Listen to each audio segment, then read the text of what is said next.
Adam Bellos on the front lines in Israel, advocating and getting the truth out about what's really going on the ground. He's the CEO of the Israel Innovation Fund. He joins us right now from Israel. Adam, welcome.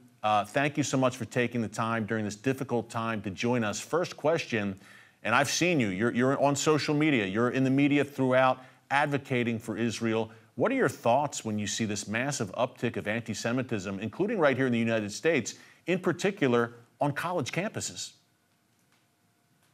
Thank you for having me, Eric. I really appreciate you having me to join the show.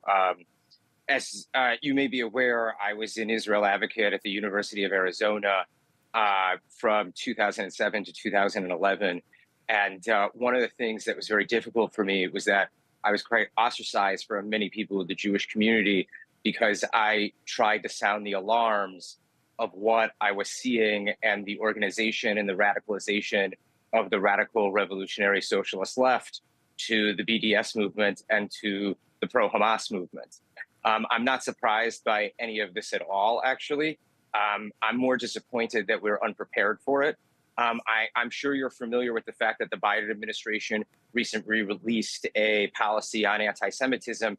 And on my talk show, Wine with Adam, on the season finale, I interviewed Tom Nides, who was the former ambassador to Israel and a very good friend of mine.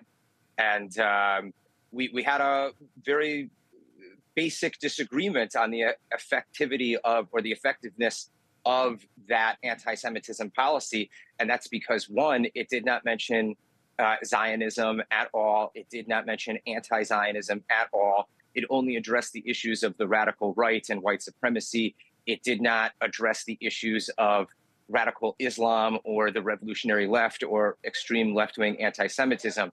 If you remember a couple of years ago when the Black Lives Matter riots happened, a lot of the reports were out saying that it wasn't actually African Americans that were doing the rioting and the looting. It was white people. And who they were the radical socialist revolutionary left, who has been the backbone and the voice box of the pro-Hamas movement. A majority of them are more than likely voters for people like Bernie Sanders, who believe that America is the enemy of good.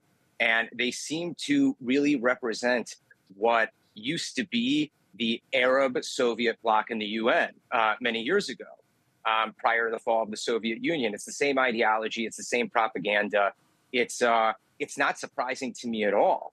The fact is that we've been sweeping this problem under the rug for nearly 16 years, if not 20 years, if not longer. It does take time for these ideologies to crystallize on college campuses, for professors to receive tenure, to then start radicalizing their students.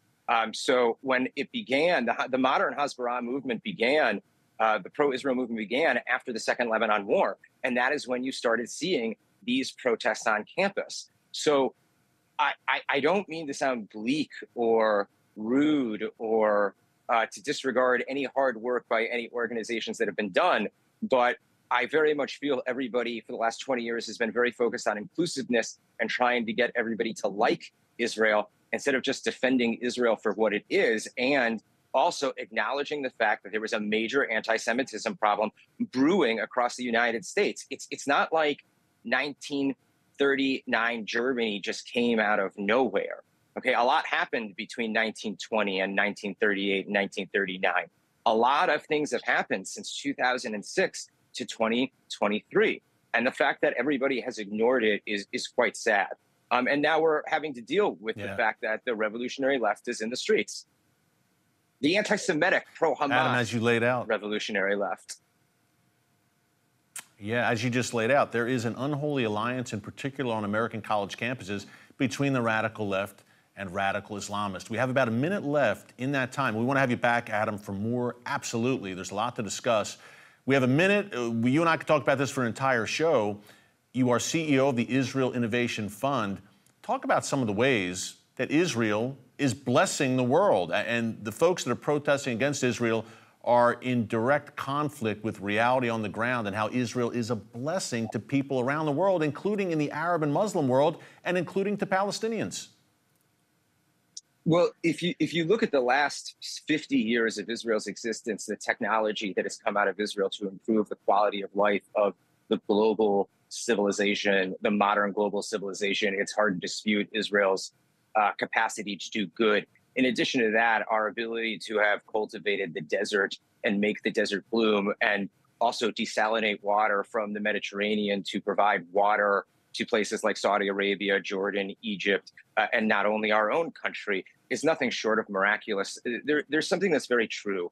Israel is the beacon of the post-colonial developing world, and that is for one reason and one reason only: the philosophies of the Jewish people and the absolute inextricable, the indivisible bond between the people of Israel and the land of Israel, and the capabilities of the Jewish people when they are in the land of Israel, and the amount that they can accomplish for the world. And not only that, just simply being the liberal beacon of democracy from a region of darkness, I think, is probably its greatest achievement. But I feel that what we've brought to the world in terms of medical advancement, technological advancement, and not only that, agricultural advancement, no other country has advanced the way that Israel has, and advanced the world forward.